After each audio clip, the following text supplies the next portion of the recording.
Hi students. In this video, we're going to cover section 4.1, which is relations and functions.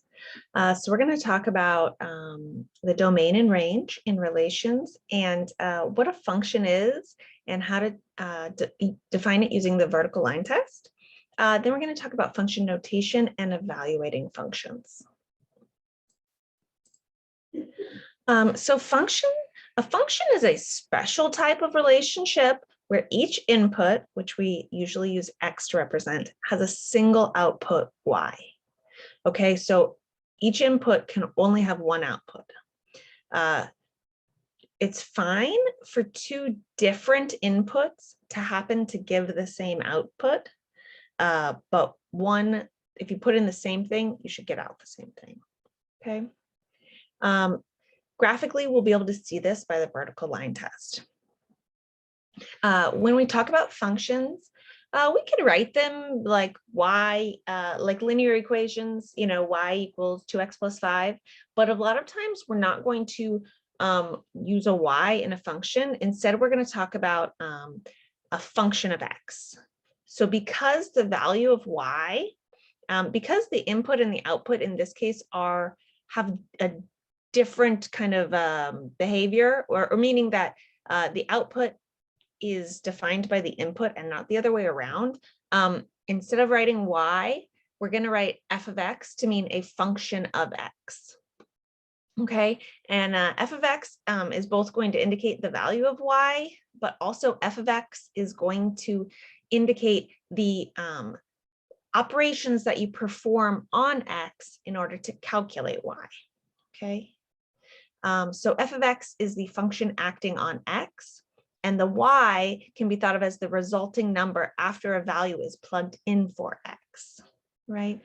Be very careful, this f of x is not f times x, it's a function of x, it's a new notation. Right. So before we do the vertical line test, let's talk about the domain and range. So the domain is going to be all the possible inputs, meaning all the possible x values you can plug into this function. And the range is going to be all the possible outputs, so all the possible y values that could come out of this function. In the case of f of x equals 2x, so our function on x, the way our function acts is it multiplies x by 2 to give us our output y. We can plug in any number can be multiplied by 2. So our domain is going to be all real numbers from negative infinity to positive infinity. Okay. And any real number when multiplied by 2, we're going to end up getting all real numbers from negative infinity to positive infinity. Okay. But in this other scenario where our function of x is equal to x squared, because any number squared is always going to be positive no matter what we plug in here, our range can only be positive numbers. Notice how the y values here are only positive numbers. So our range is between 0 and infinity, and we include 0 because when x is 0, our y is also 0. But our domain, the x values that we could plug in, go from negative infinity to infinity, because it's okay, any number can be squared. In this last example, f of x equals 1 over x. Notice that it's not okay to plug in a 0 in the denominator, right? So in that case, our domain can never be 0, right? So it's going to be negative infinity to 0, not including 0, and then 0 to positive infinity is going to be our domain. And because of the way this function works, our range is going to be the same. Okay. So that is domain and range. And this notation that we are using is called interval notation. So now the vertical line test. Okay, so we've talked about what a function is and what its domain and range is. And now let's visually see what a function is. So a function means that every input can only have one output. All right. So the vertical line test, a vertical line is basically goes through all the values of a single input, or it goes through a single input's output. So in this first example, the vertical line in orange is going through all the points where x is equal to 1. So when x is 1, our function should only take on a single value. And it does, it takes on the value of 3. And as we move this vertical line anywhere, we can put the vertical line anywhere through our function and it will only intersect it once. Meaning at that vertical line, at that value of x that our vertical line is at, we only have one output, okay? So that's what the vertical line test is. If you can pass a vertical line through your function and it will never pass through your function more than once, then it is a function. Number 2, again, we are a function. Number 3 also looks like a function. But number 4, you see our vertical line when x is 1, our y values could be 4 or -4. That means for the single input of 1, we could get 2 outputs, a 4 and a -4. So this is not a function. Same thing with our last example. When x is -1, it passes through these 2 points, so it's not a function, okay? This has to be true for anywhere you place your vertical line, not just at the point -1.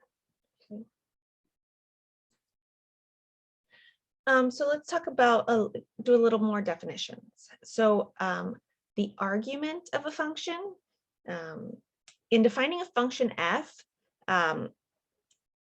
we really are stressing what the formula is. So that f of x is saying what we are doing to our x to get our output. So in the case f of x equals 2x minus 3, we're multiplying our input by 2 and then we're subtracting 3 from it, and that's going to give us our output.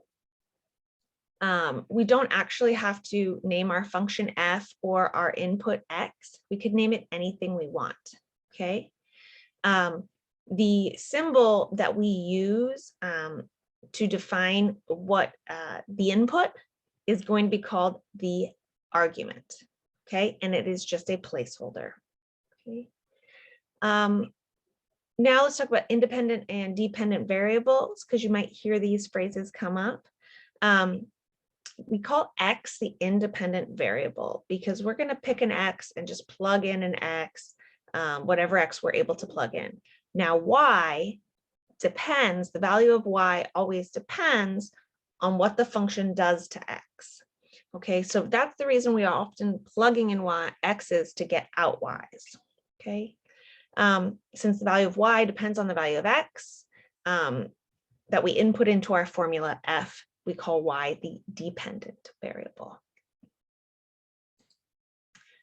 So let's evaluate some functions. And what it means to evaluate some functions is that we are just going to plug in some inputs and see what the outputs are. Okay. So if our function f of x is 3x squared minus 2, and we want to evaluate f of a, that means we just are going to plug in a for our argument. So we just plug in a for our argument and simplify our equation. It's pretty much already simplified. That's it. Okay. If we want to plug in x plus h for our argument, then wherever we had an h, we're going to replace it with an x plus, sorry, wherever we had an x, we're going to replace it with an x plus h. Okay. Right. And now if we want to evaluate the function, well, so we'll simplify that. Now, if we want to evaluate this function for x plus h, and then we want to subtract from that another function, just f of x, and divide it by h, we can do that as well. We'll just plug in those values, simplify our equation, and we can actually factor out one of those h's, and we get the 6x plus 3. Okay, so evaluating a function is just plugging in some argument and then simplifying the function. Okay, that's 4.1.